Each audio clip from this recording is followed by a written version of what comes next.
প্রচন্ড স্নোফল হচ্ছে, প্রচন্ড। একদিকে বরফের চাদরে ঘেরা ছোট্ট গ্রাম থেকে সুবিশাল কাঞ্চনজঙ্ঘাকে চাক্ষুষ করা, আবার ঐতিহ্যবাহী ল্যান্ড রোভারে চড়ে অফরোডের অ্যাডভেঞ্চার নেওয়া, এছাড়াও 100 বছরেরও বেশি পুরনো মনেস্ট্রি দর্শন এবং ইন্ডিয়া নেপাল বর্ডারের মানুষের মিশ্র সংস্কৃতির স্বাদ নিতে আমি আপনাদের অর্ক এসে গেছি পশ্চিমবঙ্গের সবথেকে সুন্দর জায়গা সান্দাকফু। ট্রাভেল গপ্পর নতুন একটা গপ্প, সান্দাকফুর প্রথম পর্ব টুমলিংয়ে সবাইকে স্বাগত।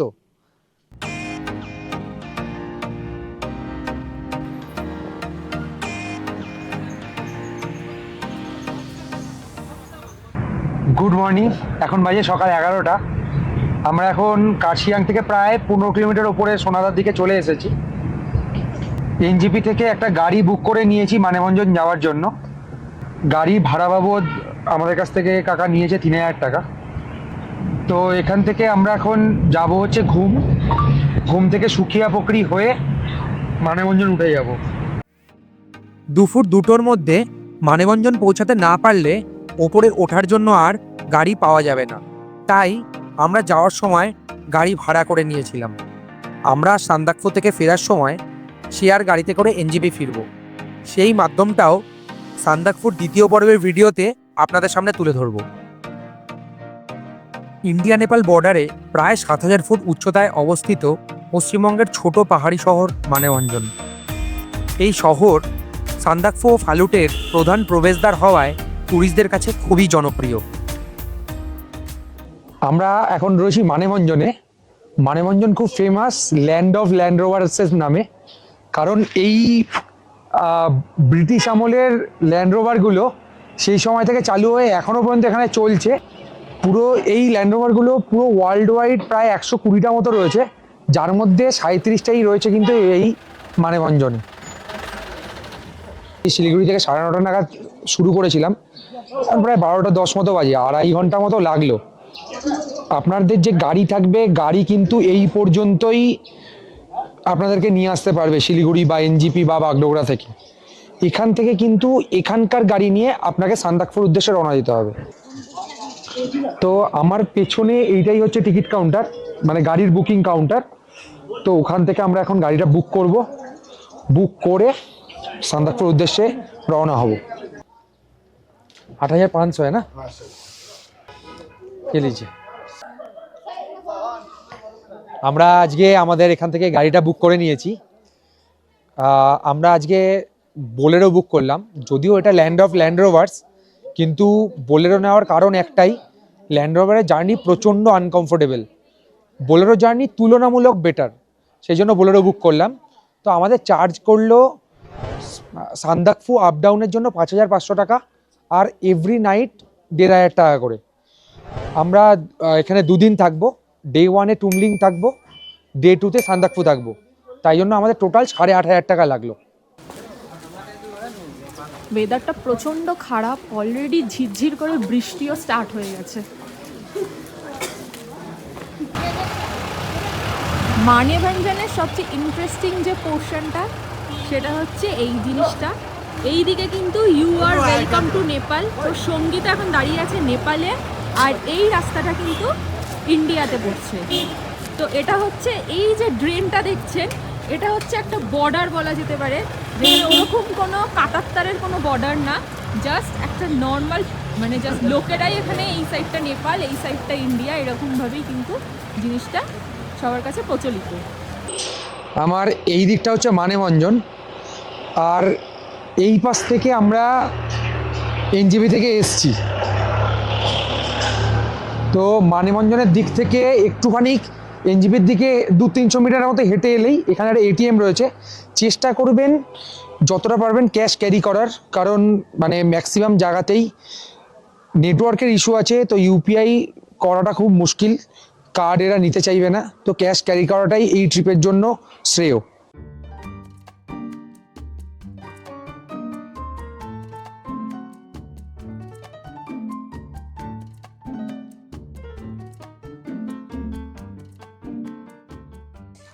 আমরা মানেভঞ্জন থেকেই কিন্তু জল, টুকটাক চিপস, স্ন্যাক্স, বিস্কিট এগুলো এখান থেকে ক্যারি করছি, কারণ উপরে সব কিছু পাওয়াও যাবে না, আর মানে প্রচুর দাম, ডবলের হয়তো বেশি দাম। তো ওই জন্য আমরা এখান থেকে সব কিছু ক্যারি করছি। তো আপনাদেরকে সাজেস্ট করব আপনারাও মানেভঞ্জনের এখানে সব কিছু পেয়ে যাবেন, প্রচুর ছোট ছোট দোকান রয়েছে, যা ক্যারি করার, কারণ যেহেতু গাড়ির সাথে যাচ্ছে, যা ক্যারি করার সব এখান থেকে ক্যারি করে নেবেন। মেনলি এখানে একটা পুলিশ চেকপোস্ট আছে, তো এখানে আপনাদের এসে এরকম একটা ফর্ম দিয়েছে, 1 কপি করে আধার কার্ড জমা করতে হবে, আর ফর্মে বেসিক ডিটেলস আছে, কোন দিন যাচ্ছেন, কোথায় কোথায় স্টে করবেন, কোন লজে স্টে করবেন, নাম ঠিকানা, এইসব বেসিক ডিটেলস ফিল আপ করে এখানে জমা করে এখান থেকে আপনাকে রওনা দিতে হবে।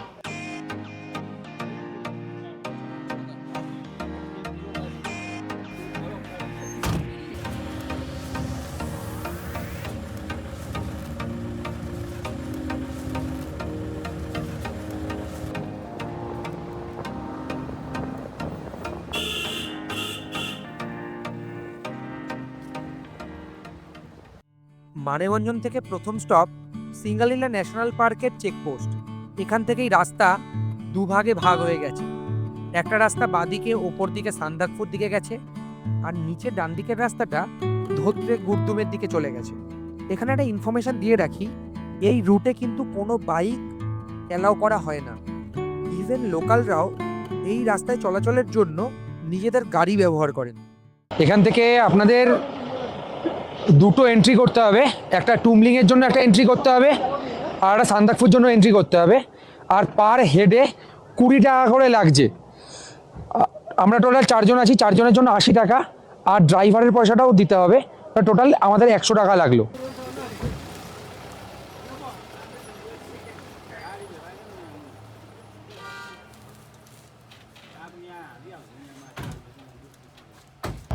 মানেভঞ্জন থেকে আমরা টুমলিংয়ের উদ্দেশ্যে রওনা দিলাম, এখন বাজে প্রায় 1:30টা মতো। তো এখান থেকে টুমলিং 12 কিলোমিটার, সময় লাগবে প্রায় 1.5 ঘন্টা মতো, কারণ মাঝখানে আমরা চিত্রে মনেস্ট্রি, চিত্রে ভ্যালি, আর মেঘমা একটা ভিলেজ আছে, সেখানে একটা ছোট মনেস্ট্রি আছে, সেটা দেখে তারপরে টুমলিং উঠবো।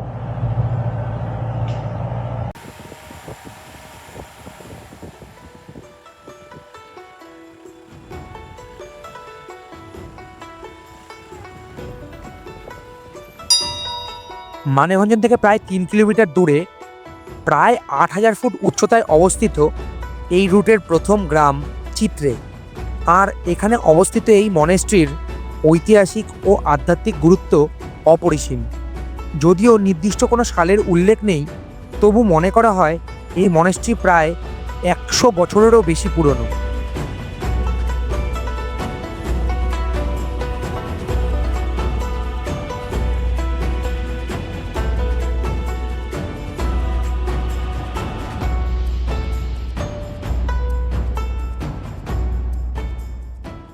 আমরা এখন দাঁড়িয়ে আছি চিত্রে মনেস্ট্রির সামনে। মানেভঞ্জন থেকে চিত্রে মনেস্ট্রি আসতে মাত্র 10 মিনিট সময় লাগলো। রাস্তাগুলো কি মারাত্মক স্টিফ, জায়গাটা খুব শান্ত, নিরিবিলি একদম। এখানে এরকম একটা বুদ্ধদেবের স্ট্যাচু রয়েছে, অসাধারণ সুন্দর, প্রচন্ড শান্ত জায়গাটা।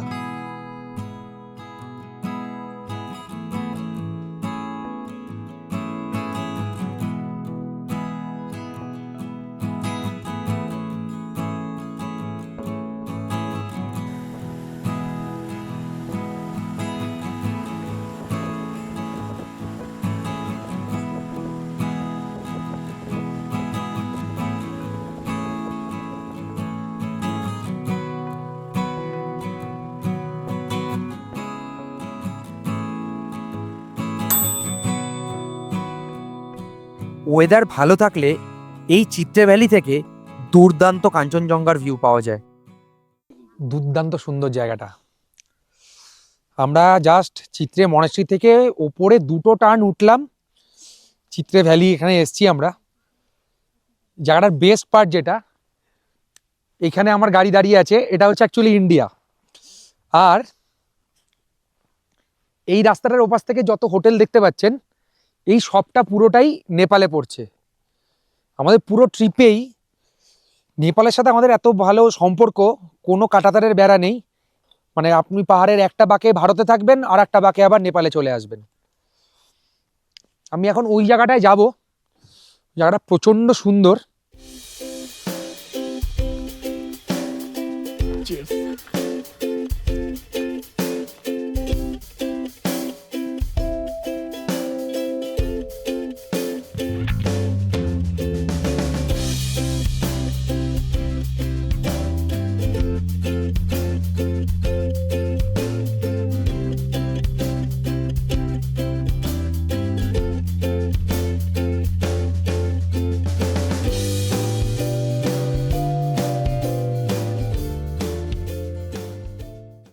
জায়গাটা এতটা সুন্দর, ওপরটা যেখানটা গাড়ি আমাদের নামালো ওখান থেকে হেঁটে হেঁটে এইটুকু উপরে উঠলাম। প্রচুর প্রেয়ার ফ্ল্যাগ এখানটা চারিদিকে, দারুণ লাগছে। আর ওপর থেকে চিত্রে ভ্যালিটা দুর্দান্ত লাগছে। আমি বলবো অবশ্যই আসবেন। এই 5 পায়ে ওপরে হেঁটে ওঠাটা খুব একটা বড় বিষয় না, অবশ্যই ওপরটায় আসবেন। ওপর থেকে ভিউটা অসাধারণ, অদ্ভুত শান্তি বিরাজ করছে জায়গাটায়, প্রচণ্ড পিসফুল জায়গাটা, শান্ত একদম। প্রেয়ার ফ্ল্যাগগুলো উঠছে, হালকা হালকা হাওয়ার আওয়াজ আসছে, দারুণ লাগছে।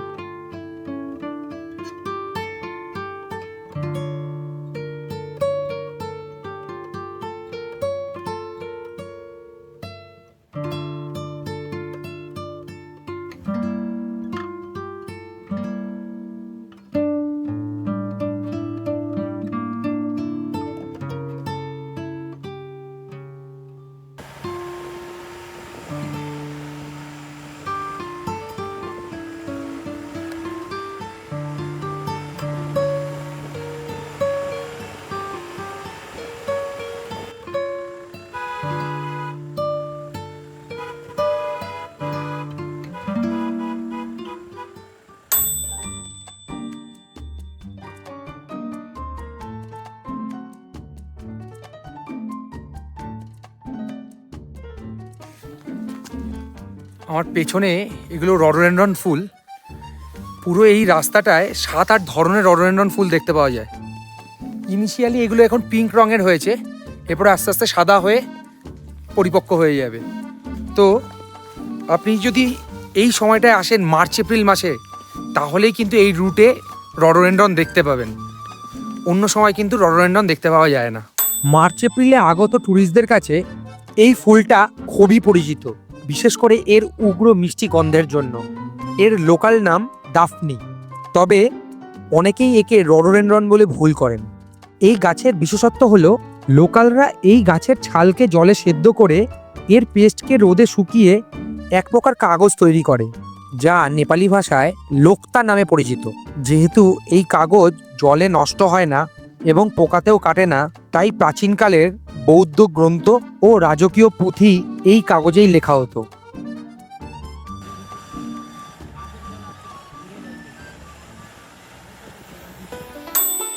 সাড়ে 9,000 ফিট উচ্চতায় অবস্থিত এটি এই রুটের দ্বিতীয় গ্রাম, নাম মেঘমা।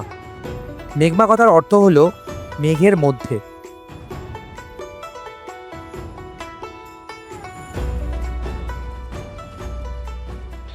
আমরা এখন রয়েছি মেঘমাতে, মেঘমা মনেস্ট্রিতে। চারিদিকটার কি অবস্থা দেখুন, পুরো মেঘে ঢেকে রয়েছে একদম জায়গাটা। আজকের ওয়েদারটা একদম ক্লিয়ার না, প্রচণ্ড মেঘ হয়ে রয়েছে। আদারওয়াইজ এই জায়গাগুলো যদি মানে ওয়েদার ক্লিয়ার থাকে দুর্দান্ত লাগবে। মনেস্ট্রির ভিতর যদিও ভিডিও করতে দেয় না, মনেস্ট্রির বাইরেটাই ঘুরলাম, ভেতরটা বন্ধও করে দিয়েছে, আমরা ভেতরটা দেখতে পারিনি। যদি সম্ভব হয় তাহলে হয়তো ফেরার দিন আমরা ভেতরে ঢুকবো।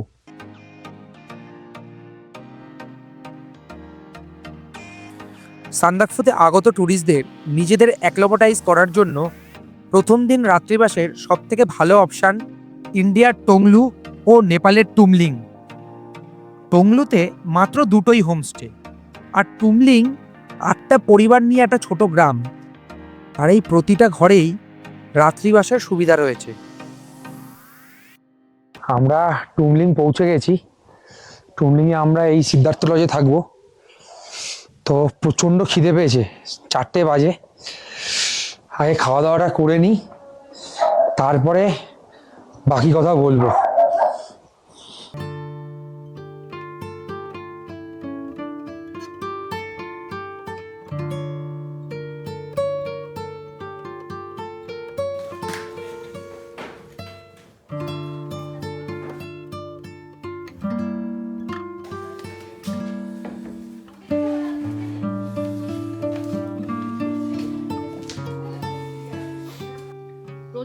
খিদে লেগে গেছে, আমি খাওয়া শুরু করে দিয়েছি।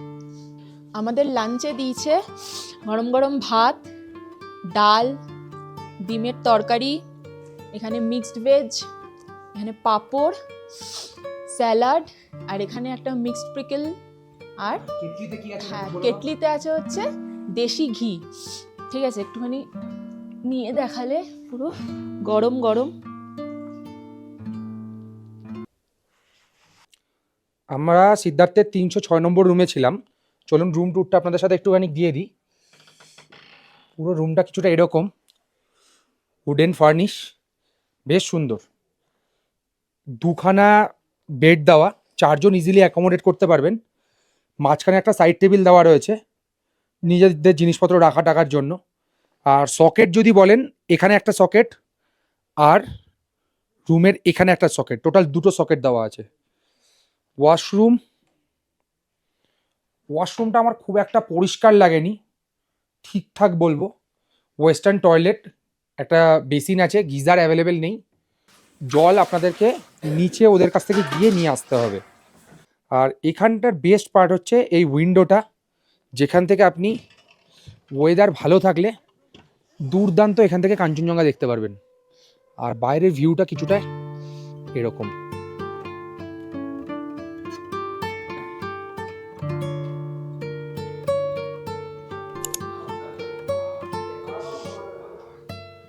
মারাত্মক ঠান্ডা, মারাত্মক ঠান্ডা, ঠান্ডায় কেঁপে যাচ্ছি। টেম্পারেচার শো করছে 5 ডিগ্রি। তো আমি এখন আছি হচ্ছে সিদ্ধার্থ লজের ডাইনিং এরিয়াতে। আর এখানকার যে বেস্ট পার্ট, ওই জায়গাটা, এদের ডাইনিং এরিয়াতে একটা ফায়ার প্লেস রয়েছে। এইটা ছাড়া মানে সারভাইভ করাটা ডিফিকাল্ট, প্রচণ্ড ঠান্ডা। এখন আমরা এখানকার একটা লোকাল ওয়াইন ট্রাই করব। মেনলি এটা রডোডেনড্রন থেকে হয়। আমাদের টেস্ট করার জন্য এখানে দিয়েছে, এখানে আছে একটুখানি রক্সি, এটাতে আছে কিউই ওয়াইন, আর এটা হচ্ছে রডোডেনড্রন ওয়াইন। প্রসূন টেস্ট করে বলবে কেমন খেতে। খারাপ না, কিউইর একটা এসেন্স আছে আর মিষ্টি মিষ্টি আছে। এটা রডোডেনড্রন আছে, হ্যাঁ এটা রডোডেনড্রন আছে। বলতে পারছি না, রডোডেনড্রন করছি আমি ঠান্ডায়। ভালো মিষ্টি মিষ্টি, হ্যাঁ এটা ভালো। এটা এটা এটা রক্সিটা আছে, হ্যাঁ খুব সাবধান।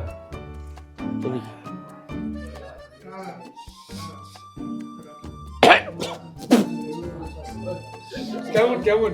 খুব জঘন্য। আর রক্সিটা বলছি একবার ট্রাই করে দেখার জন্য। আমি তাহলে কিউই আর ট্রাই করছি না, রডোডেনড্রনটা ট্রাই করছি আর রক্সিটা ট্রাই করছি। ফার্স্টে আমি রক্সি ট্রাই করবো, তারপর রডোডেনড্রন ট্রাই করবো, ঠিক আছে? একটুখানি কি রয়েছে,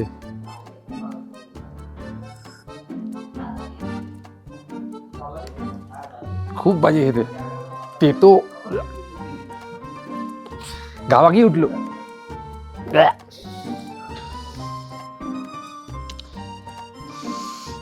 এই জিনিসটা একটুখানি দেখা, দেখ লাইটে দিলে ফোকাস হবে। ওই রডোডেনড্রন ফুলের ইয়েগুলো পাল্প টাইপের ভাসছে আর কি, ঠিক আছে? খেয়ে দেখি।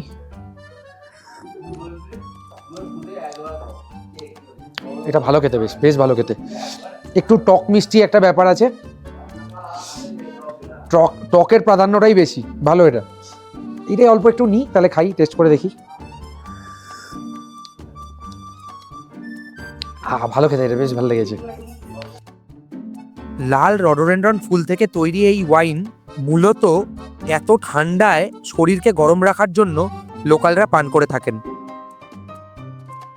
दीदी इसको लोकली क्या बोलते हैं इसको? इसका लोकली लालीगुरास का हुआ है। लालीगुरास का वाइन।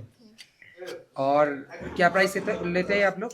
इसका 150 ml का 80 रुपीज़। 1 बोतल का 400।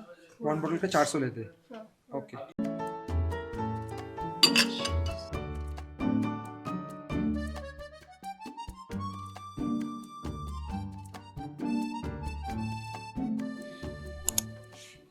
রাতের ডিনার চলে এসেছে, আমরা সবাই বসে গেছি খেতে। রাতে দিয়েছে রুটি আর চিকেন, আর আমি রিকোয়েস্ট করেছিলাম বলে আলু দিয়েছে, তার সাথে আলু ভাজা আছে, পেঁয়াজ আছে, আর এই পাশে মিক্সড পিকল রয়েছে। খেয়ে বলছি কেমন খেতে। বেশ ভালো খেতে, বেশ সুন্দর খেতে। Good morning. এখন আমরা রয়েছি শেরপা পাসাং হোমস্টেতে। এটা টুমলিংয়েরই আর একটা হোমস্টে। এটা অ্যাকচুয়ালি আমাদের ড্রাইভার দাদা দাওয়া ভাইয়ের নিজের হোমস্টে, ওনার রিকোয়েস্টেই এখানে আসা। আপনাদের পছন্দ হলে আপনারা এই হোমস্টেটাও বুক করতে পারেন, তবে এই হোমস্টের হসপিটালিটি সম্বন্ধে আমাদের কোনো আইডিয়া নেই। हाय, नाम क्या है तुम्हारा? लेंचेंग तामंग। बहुत प्यारा नाम है।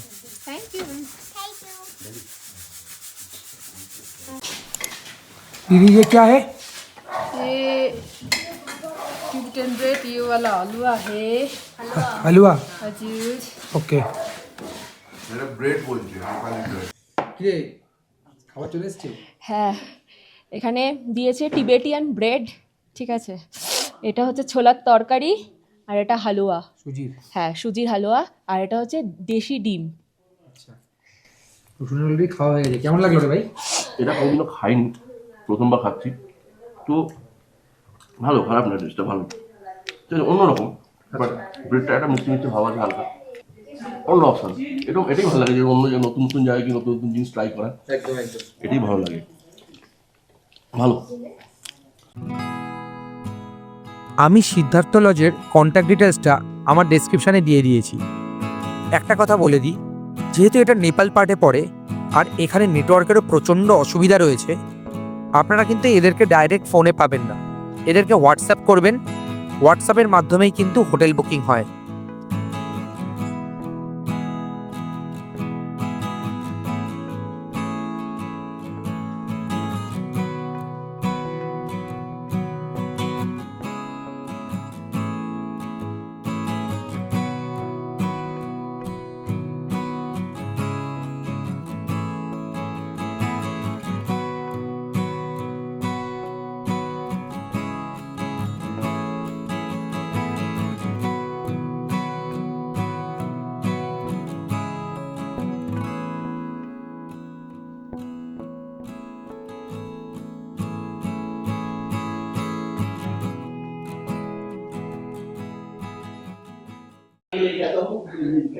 আমরা এখন সিদ্ধার্থ লজ থেকে বেরিয়ে যাচ্ছি। আর অভিজ্ঞতাটা যথেষ্ট ভালো, খাওয়া বলুন থাকা বলুন, আমার বেশ ভালো লেগেছে। এত রিমোট প্লেসে এসে ভালো অ্যারেঞ্জমেন্ট। তবে সিদ্ধার্থ লজে থাকার মেন যেটা কারণ, সেটা হচ্ছে টুমলিংয়ে মাত্র 8-9টা ঘর, আর এইগুলোর মধ্যে এই একমাত্র সিদ্ধার্থ লজ থেকেই আপনারা ডাইরেক্ট ঘরে বসে কাঞ্চনজঙ্ঘা দেখতে পারবেন। ম্যাক্সিমাম হোটেলগুলো ওই দিকের এই গলির মধ্যে। তো আপনাদের হোটেল থেকে বেরিয়ে এসে এই স্পটটায়, মানে একদম সিদ্ধার্থ লজের সামনে এসে, আমাদের তো ওয়েদারটা ভালো পাইনি, লাকটা ভালো নয়, তো এই জায়গাটায় বড় কাঞ্চনজঙ্ঘা দেখা যায়। তো আপনাদেরকে হেঁটে এসে এখানে দাঁড়িয়ে কাঞ্চনজঙ্ঘা উপভোগ করতে হবে। এত সামান্য পরিষেবা ও প্রাকৃতিক প্রতিকূলতার মধ্যেও কীভাবে বিনা কমপ্লেনে সদাহাস্য মুখে জীবন অতিবাহিত করতে পারা যায়, সেটাই এখানকার মানুষগুলো আমাদের সমতলের মানুষদের শেখায়। একরাশ ভালো লাগা নিয়ে আমরা টুমলিং থেকে সান্দাকফুর উদ্দেশ্যে রওনা দিলাম। আমাদের প্রথম পর্বের গপ্প আজ এই পর্যন্তই। যদি আপনাদের আমাদের গপ্প ভালো লেগে থাকে, অবশ্যই ভিডিওটি একটি লাইক করবেন, আর আরও এরকম গপ্প দেখার জন্য ট্রাভেল গপ্পকে সাবস্ক্রাইব করুন।